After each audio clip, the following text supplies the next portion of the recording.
Board परीक्षा के मद्देनजर 12वीं कक्षा के विद्यार्थियों के भौतिक विज्ञान का प्रथम अध्याय आज पढ़ेंगे। प्रथम अध्याय है वैद्युत स्थैतिकी, इलेक्ट्रोस्टैटिक्स। क्या है वैद्युत स्थैतिकी? आवेश का अध्ययन जब वो स्थिर हो। आवेश का अध्ययन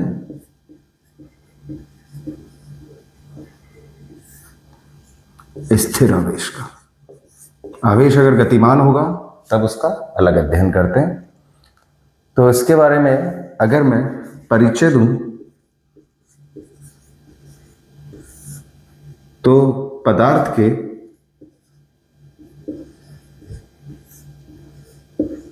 विद्युत चुंबकीय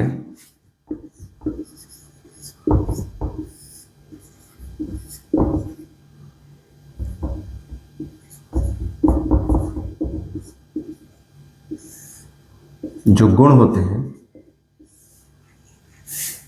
वो दो बात पे निर्भर करते हैं। अगर वो स्थिर है तो केवल वैद्युत क्षेत्र को उत्पन्न करेगा, और अगर वो गतिमान है तो वैद्युत क्षेत्र और चुंबकीय क्षेत्र दोनों के लिए दोनों का उत्पादन करेगा। हम इसको बाद में पढ़ेंगे। हम आगे बढ़ते हैं वैद्युत स्थैतिकी के परिचय के बारे में। तो हम पहली चीज आवेश के बारे में पढ़ेंगे। आवेश। अब अभी तक की पढ़ाई में हम सभी को मालूम है कि सारे पदार्थ अणुओं से मिलकर बने होते हैं। अणु को हम इस तरीके से निर्देशित करते हैं, और उसके बारे में अणु के अंदर हमें सभी को पता है। अगर एक बहुत ही मूलभूत आणविक संरचना के बारे में बात करें जो रदरफोर्ड का मॉडल था, कि इस तरीके से एक न्यूक्लियस होता है और उसके आसपास इलेक्ट्रॉन्स रिवॉल्व करते हैं। न्यूक्लियस के अंदर दो तरीके के पार्टिकल होते हैं, एक न्यूट्रॉन और दूसरा प्रोटॉन। प्रोटॉन धनात्मक आवेश है,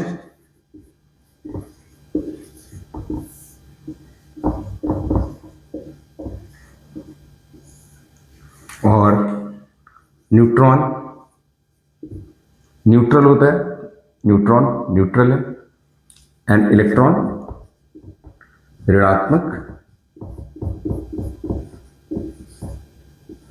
आवेश।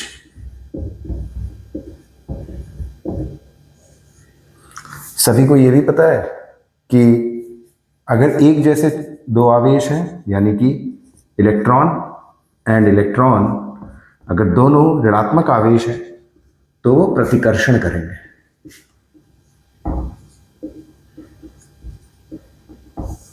और अगर वो विलोमित आवेश है, यानी कि एक इलेक्ट्रॉन है और एक प्रोटॉन है, या एक धनात्मक है और एक ऋणात्मक है, तो उनमें आकर्षण होगा।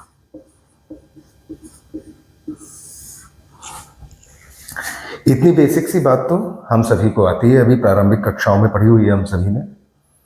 और अब इसके आगे पढ़ते हैं। हम पदार्थ को दो भागों में विभाजित करते हैं। पहले को हम कहते हैं चालक, अंग्रेजी में कंडक्टर, और दूसरा कुचालक।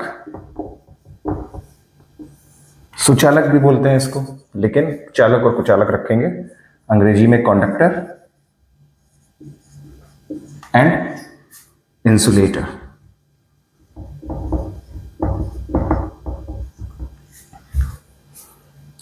अब इन दोनों में फर्क आवेश के दृष्टिकोण से क्या है उसको समझना बहुत जरूरी है। तो कंडक्टर यानी कि चालक के अंदर, अगर ये कोई चालक है इस शेप का बना हुआ, तो उसकी सबसे पहली खासियत ये होती है कि उसमें आवेश मुक्त रूप से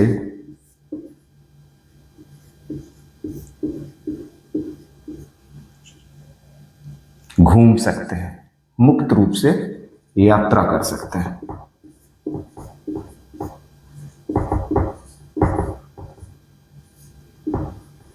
अभी केवल इतना ही समझेंगे कि ये मुक्त है इसके अंदर, जबकि कुचालक में आवेश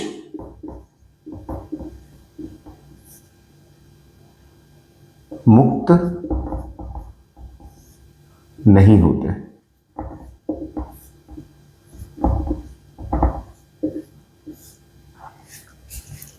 अब इसका मतलब क्या है कि आवेश मुक्त रूप से यात्रा कर सकते हैं? देखो, सबसे पहले तो हमें एक बहुत ही फंडामेंटल, जो हमने इसके पहले हमने मूलभूत बात कही थी कि किसी की पदार्थ में न्यूक्लियस होता है। पदार्थ किन से मिलकर बना है? अणुओं से मिलकर बना है। अणुओं की जो भौतिक संरचना है, जो सबसे रदरफोर्ड की दी हुई, कि न्यूक्लियस है और उसके आसपास इलेक्ट्रॉन चक्कर काट रहे हैं।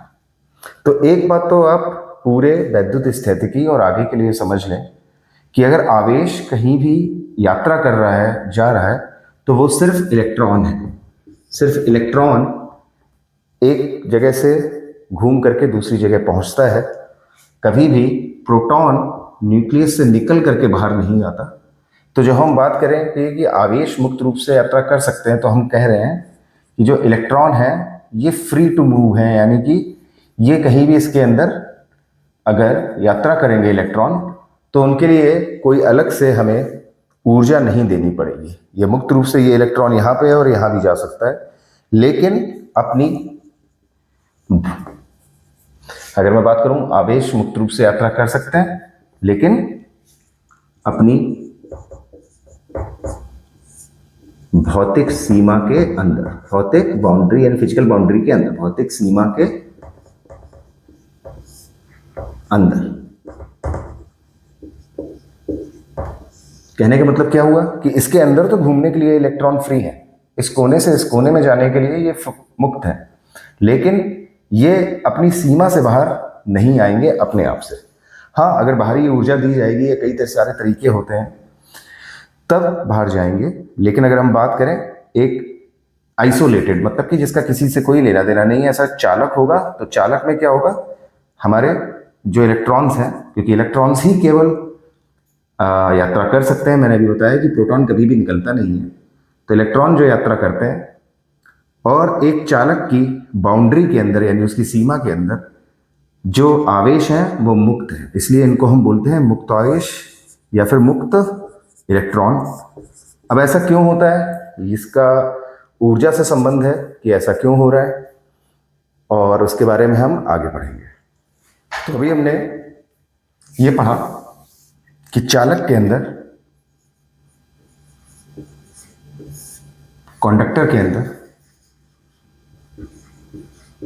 जो आवेश है वो मुक्त रूप से यात्रा कर सकता है। साथ में हमने पढ़ा कि एक जैसे जो आवेश होंगे वो प्रतिकर्षण करेंगे, मतलब एक दूसरे को दूर दूर भगाएंगे, और जो अपोजिट होंगे यानी कि एक धनात्मक और एक ऋणात्मक आवेश है, तो वो एक दूसरे को आकर्षित करेंगे। तो हम चालक की बात करते हैं। कोई भी ये चालक है एक इस तरीके के शेप में, और केवल थ्योरी पॉइंट ऑफ व्यू से मैं बोल रहा हूँ, नहीं तो किसी को लगेगा कि अभी आपने बोला था कि सिर्फ इलेक्ट्रॉन ही मुक्त हो सकते हैं, बट थ्योरेटिकली इलेक्ट्रॉन प्रोटॉन दोनों हम मुक्त करके देख सकते हैं। कि सपोज आपने इसमें इस तरीके से आवेश दिया, ये ऋणात्मक आवेश है, हम इसको बोल देंगे, अगर देखा जाए तो ये इलेक्ट्रॉन्स हैं, या इसको मैं ऐसे बना सकता हूँ, एक जैसी ही चीज़ है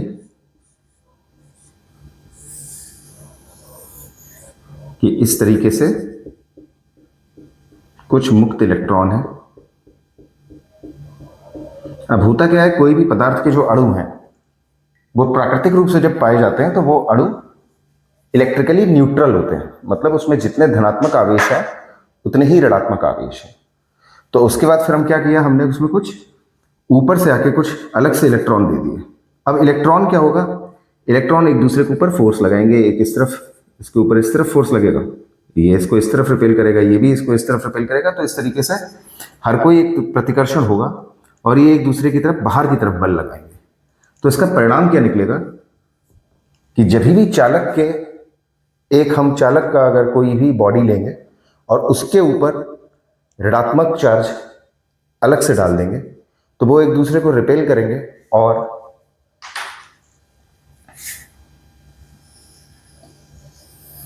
हमेशा उसकी बाउंड्री पे आ जाएंगे। बाउंड्री मतलब उसके सीमा पे। और अभी मैंने थोड़ी देर पहले आपको बताया कि सीमा के बाहर नहीं जा सकते।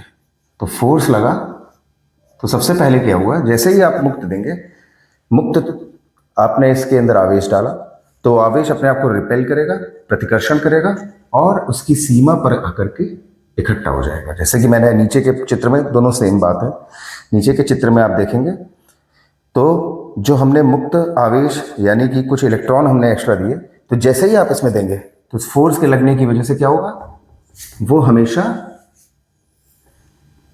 इसके सीमा के पास आ जाएंगे, इससे दूर नहीं जा सकते। तो ये है आवेश के मुक्त होने का मतलब। और इसी मामले में जो कुचालक हैं वो चालकों से अलग होते हैं या स्वचालकों से अलग होते हैं। यानी कि इंसुलेटर और कंडक्टर के बीच में सबसे बड़ा जो अंतर है वो अंतर यही है कि एक चालक के अंदर जो आवेश है वो मुक्त रूप से यात्रा कर सकता है, लेकिन कुचालक के अंदर यात्रा नहीं कर सकता है। तो अब हम देखते हैं कि अगर यही चीज, यानी कि हम किसी तरीके से अगर कुचालक के ऊपर कुछ करें तब क्या होगा। तो हम बात करते हैं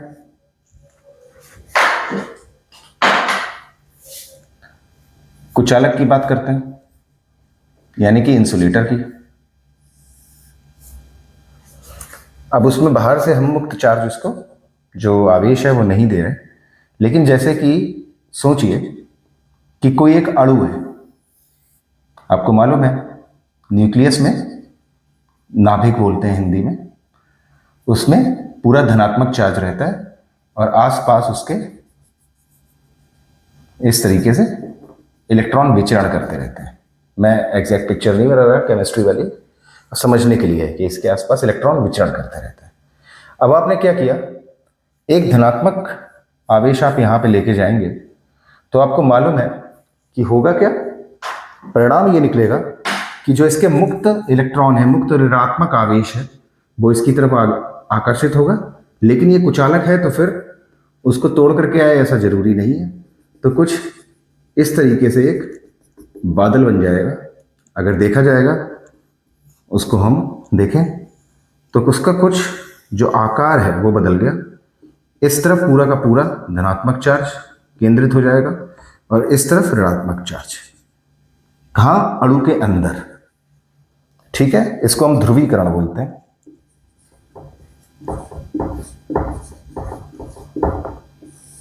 अभी आज मैं परिचय दे रहा हूं तो ये बहुत ही बेसिक कंसेप्ट है, सबसे मूलभूत अवधारणा है, ये समझनी जरूरी है। इसी तरीके से जैसे वहां मेटल बॉडी थी, तो अगर मैं बात करूं तो कुचालक के केस में क्या होगा कि कई सारे इस तरीके से अणु होंगे, अणुओं से मिलकर पदार्थ बनते हैं सारे।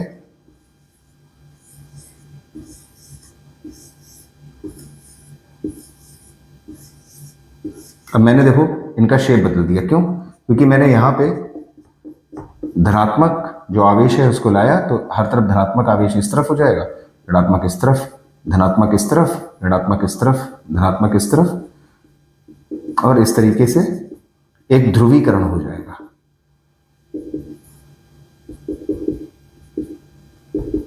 And so on.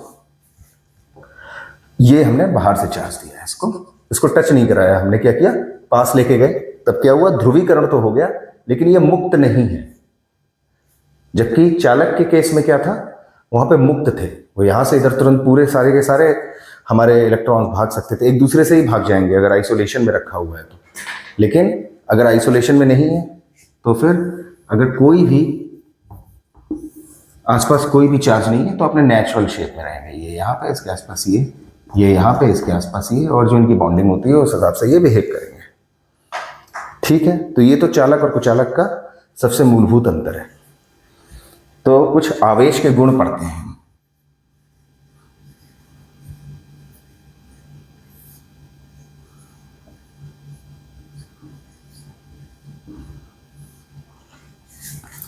तो सबसे पहला गुण है, वो तो मैं आपको बता ही चुका हूं कि अगर एक जैसे हैं तो आकर्षित तो प्रतिकर्षण होगा, और अगर अपोजिट हैं तो फिर आकर्षण होगा। तो इसको मैं बहुत ही शॉर्ट में लिख रहा हूँ, पॉजिटिव एंड नेगेटिव आवेश जो है, तो इसको इंप्लाई करेंगे तब क्या है, आकर्षण,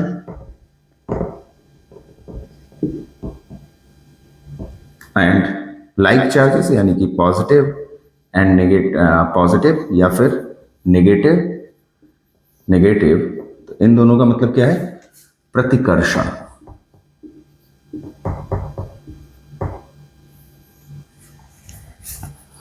ये पहला लक्षण हो गया। जो दूसरा गुण है वो है योज्यता के बारे में। योज्यता का मतलब क्या है, कुछ नहीं, कैसे इनको जोड़ेंगे।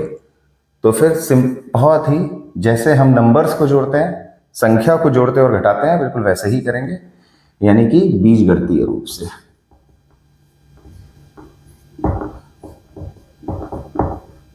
बीजगणितीय धनात्मकता।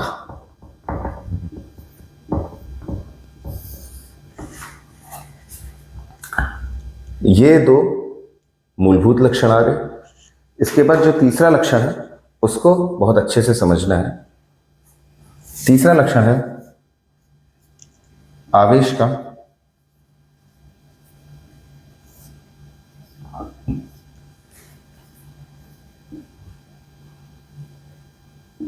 क्वांटमीकरण, क्वांटाइजेशन ऑफ द चार्ज। इसका मतलब क्या है, क्वांटमीकरण का क्या मतलब है? तो किसी भी परिप्रेक्ष्य में क्वांटमीकरण का मतलब होता है पैकेट की तरह। समझाता हूं मैं, बहुत ही एक उदाहरण लेंगे। रेगुलेटर होते हैं ना, तो उसमें दो तरीके के होते हैं। नए जमाने के जो रेगुलेटर हैं वो लगातार बढ़ते हैं, और जो पुराने जमाने के हैं उसमें क्या होता था, पुराने जमाने के रेगुलेटर्स इस तरीके से होते थे कि एक पे रहेगा या फिर दो पे रहेगा या फिर तीन पे रहेगा, एक और दो के बीच में 1.5 पे नहीं रहेगा, लेकिन इसमें लगातार बढ़ता है। तो इसको हम क्वांटमीकरण बोलेंगे। अब कैसे, इसका मतलब क्या है कि अगर हमें किसी को आवेशित करना है, जो चार्ज है वो हमेशा प्लस माइनस एन और ई के फॉर्म में होगा। मतलब कि या तो एक इलेक्ट्रॉन जा सकता है, दो जा सकते हैं, तीन जा सकते हैं, चार जा सकते हैं, लेकिन कभी 3.5 नहीं जा सकते, 3.5 नहीं जा सकते, 3.75 नहीं जा सकते।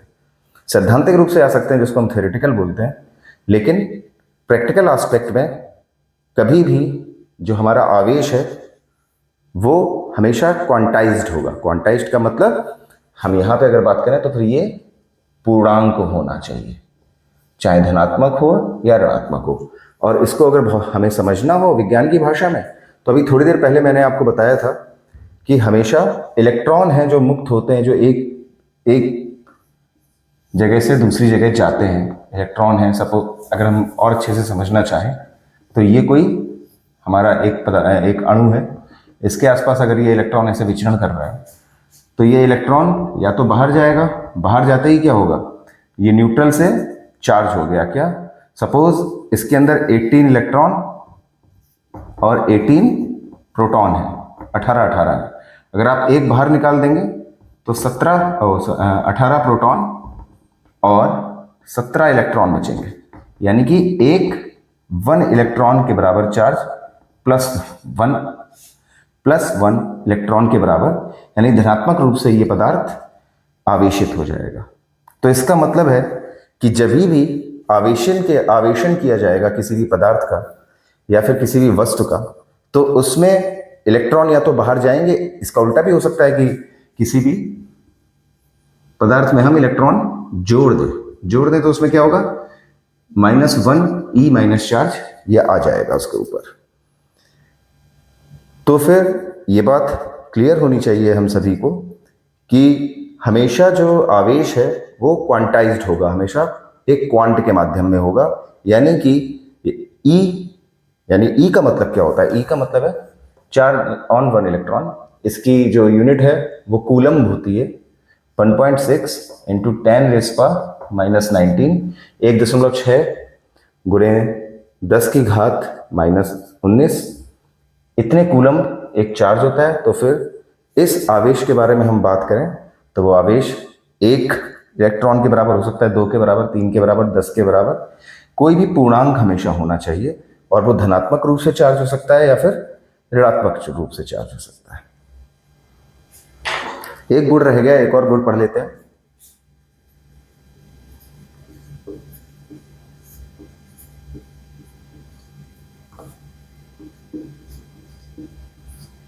वो है आवेश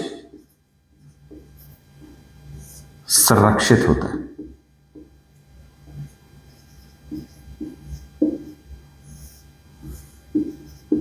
संरक्षण का नियम मतलब क्या है कि आवेश ना नष्ट किया जा सकता है, ना ही पैदा किया जा सकता है। आवेश केवल एक जगह से दूसरी जगह पर स्थानांतरित किया जा सकता है।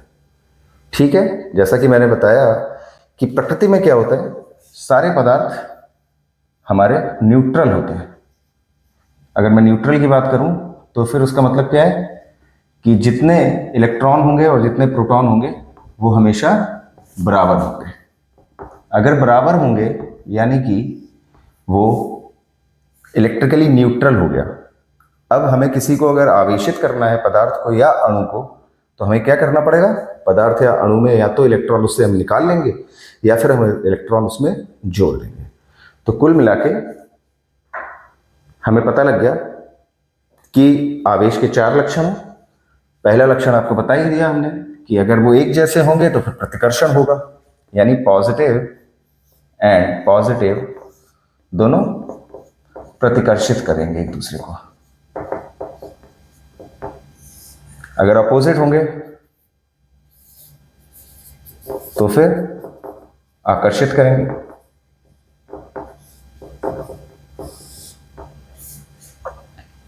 उसके बाद अन्य लक्षण है क्वांटमीकरण, जो है वो बहुत ही महत्वपूर्ण गुण है आवेश का, इसके बारे में हम ध्यान रखेंगे। अब हम अगले टॉपिक की तरफ बढ़ते हैं। जो अगला टॉपिक है वो है आवेशन के तरीके।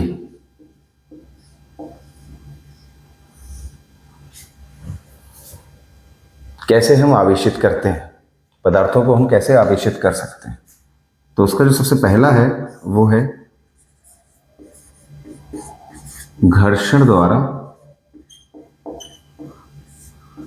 आवेशन।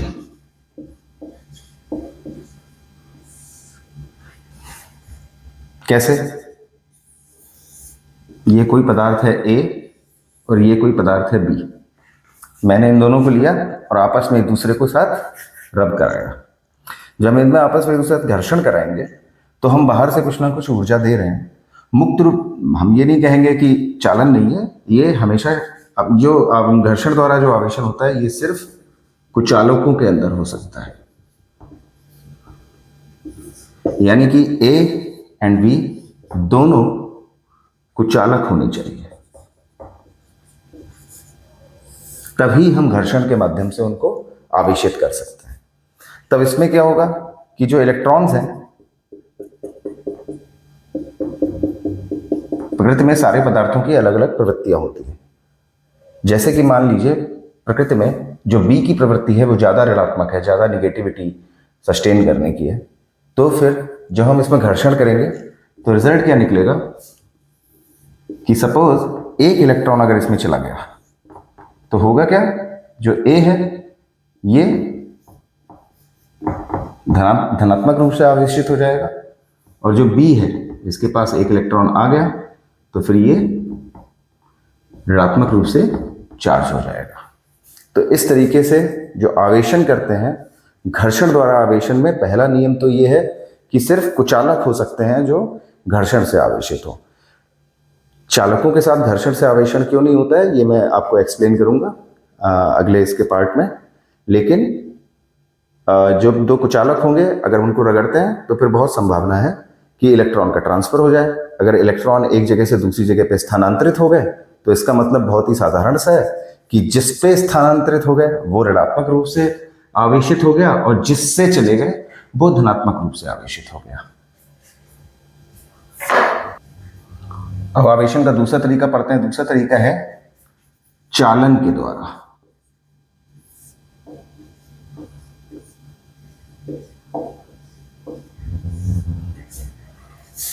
थोड़ी देर पहले मैंने आपको बताया था कि अगर चालक होता है यानी कि कंडक्टर है, दो तरीके के पदार्थ हैं, या तो वो चालक हो सकते हैं या कुचालक हो सकते हैं। जो चालक है, अगर मैं उसके ऊपर कुछ मुक्त इलेक्ट्रॉन, कुछ एडिशनल इलेक्ट्रॉन अगर मैं डाल दूंगा तो फिर वो सीधे के सीधे इसकी सीमा पर आ जाएंगे। चलिए, मुक्त रूप से हम एक दूसरा इलेक्ट्रिकली न्यूट्रल चालक लेके आ जाते हैं। इसको ए नाम देते हैं, इसको बी नाम देते हैं। ये दोनों ही चालक हैं। हमने क्या किया, एक चालक तार लिया, यानी ये भी चालक तार है, और इसको हमने जोड़ दिया। तो आप देखोगे कि अभी तक जो ये इलेक्ट्रॉन थे ए के ऊपर, वो एक ही बाउंड्री पे थे, एक दूसरे को रिपेल कर रहे थे, तो फिर ज़्यादा से ज़्यादा एक ही सीमा तक जा सकते थे। इसके बाद क्या होगा कि जैसे ही आप इसको कनेक्ट करोगे, ये इनको नई सीमा मिल गई और यहाँ पे भी पहुँच जाएंगे और इस बाउंड्री पे चले जाएंगे, और इस तरीके से ए और बी दोनों चार्ज हो जाएंगे। अब इसमें कुछ चार्ज कम हो जाएंगे और इस पर कुछ चार्ज बढ़ जाएगा। तो ये बहुत ही साधारण है चालन के द्वारा।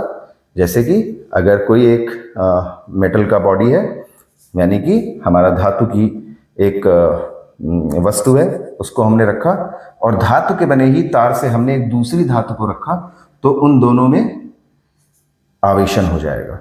जैसे अगर कहीं पे कुछ इस तरीके से एक चार्ज ऑब्जेक्ट है और एक इंसान उसको पकड़ लेता है, तो फिर मनुष्य का शरीर भी चालक होता है, तो इसकी वजह से उसके अंदर आवेश का प्रभाव हो जाता है। अब हम पढ़ेंगे आवेशन का तीसरा तरीका, जो कि है प्रेरण द्वारा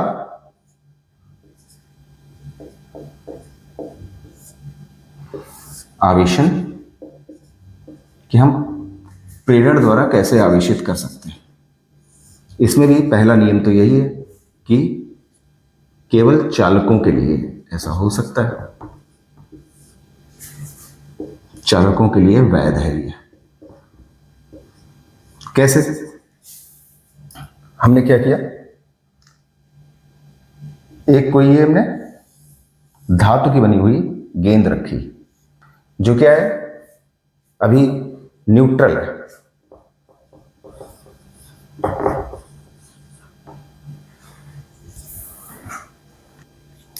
यानी विद्युत रूप से न्यूट्रल का मतलब तटस्थ, विद्युत रूप से तटस्थ। अब हमने क्या किया, एक रॉड लेके आए जो कि धनात्मक रूप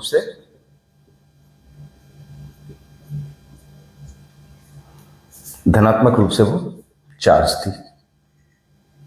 ठीक है, हम जैसे ही इसके पास लेके आएंगे और पास लेके आते हैं, इसमें स्पर्श नहीं होने देना है। तब क्या होगा, क्योंकि एक चालक के अंदर जो ऋणात्मक आवेश यानी कि इलेक्ट्रॉन है वो मुक्त होते हैं, अपनी बाउंड्री के अंदर कहीं भी मुक्त रूप से यात्रा कर सकते हैं। तो इसलिए सारे जो नेगेटिव चार्ज हैं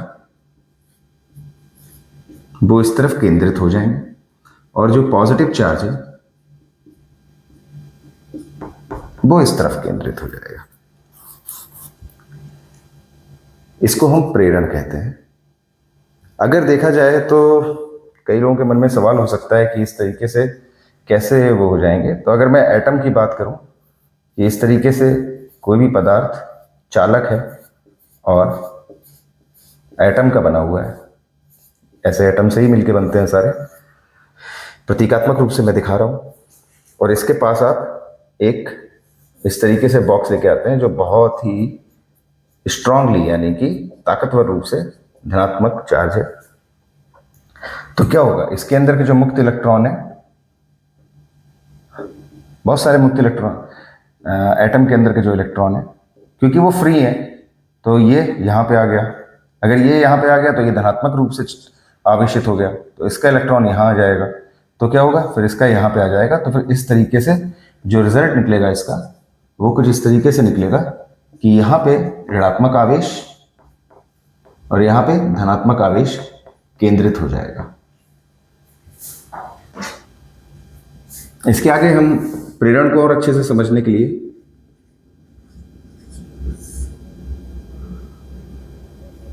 गोल्ड लीफ प्रयोग या फिर स्वर्ण पत्ती प्रयोग कह सकते हैं हिंदी में, इंग्लिश में गोल्ड लीफ एक्सपेरिमेंट बोलते हैं, उसके माध्यम से हम इसको समझ सकते हैं कि हमने क्या किया।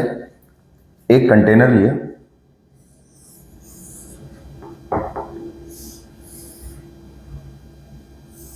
उस कंटेनर को अंदर हमने उसको लॉक किया और यहां ला करके हमने इसके अंदर 2 सोने की पत्तियां, ये दोनों चिपकी रहेंगी क्योंकि गुरुत्वाकर्षण होगा, तो इस तरीके से ये दोनों एक ही दिखाई देंगी, इस तरीके से रहेंगी। ठीक है, ये लटकी हुई है और ये मुक्त है। अब मैंने ऊपर एक धातु की गेंद लगाई और इसके पास एक धनात्मक रूप से चार्ज आवेशित क्षण को लेके गया, मैं एक डंडी को लेके गया जो धनात्मक रूप से आवेशित है। क्या होगा, इलेक्ट्रॉन्स इस तरफ आ जाएंगे, ऊपर की तरफ केंद्रित हो जाएंगे सारे इलेक्ट्रॉन्स। अगर इलेक्ट्रॉन केंद्रित हो गए, इलेक्ट्रॉन आएंगे कहां से, यहीं से यात्रा करके ऊपर पहुंच जाएंगे, क्योंकि इसको छुआ नहीं रहा, स्पर्श नहीं करा रहा, दूर है। लेकिन इसकी वजह से क्या हुआ, इलेक्ट्रॉन जो है वो मुक्त है अपनी सीमा के अंदर। तो ये पूरा मेटल का वायर है, यानी कि कंडक्टर चालक का एक तार है, और जो इसमें होते हुए सारे इलेक्ट्रॉन ऊपर पहुंच गए। अगर इलेक्ट्रॉन ऊपर पहुंच जाएंगे तब ये क्या होगा, ये कहीं ना कहीं धनात्मक रूप से चार्ज हो जाएंगे, और ये अगर धनात्मक रूप से चार्ज हो गए तो फिर इसका रिजल्ट क्या निकलेगा, ये दोनों पत्तियां दूर दूर हो जाएंगी। तो हम जब इसको पास लेके जाते हैं तब ये पत्तियां दूर हो जाती हैं, दूर लेके जाते हैं तो पत्तियां दोबारा आपस में एक जैसी हो जाती हैं, फिर पास लेके जाएंगे तो पत्तियां दूर हो जाती हैं। और इससे हमें प्रेरण के बारे में प्रयोगात्मक रूप से हमें जानकारी मिलती है।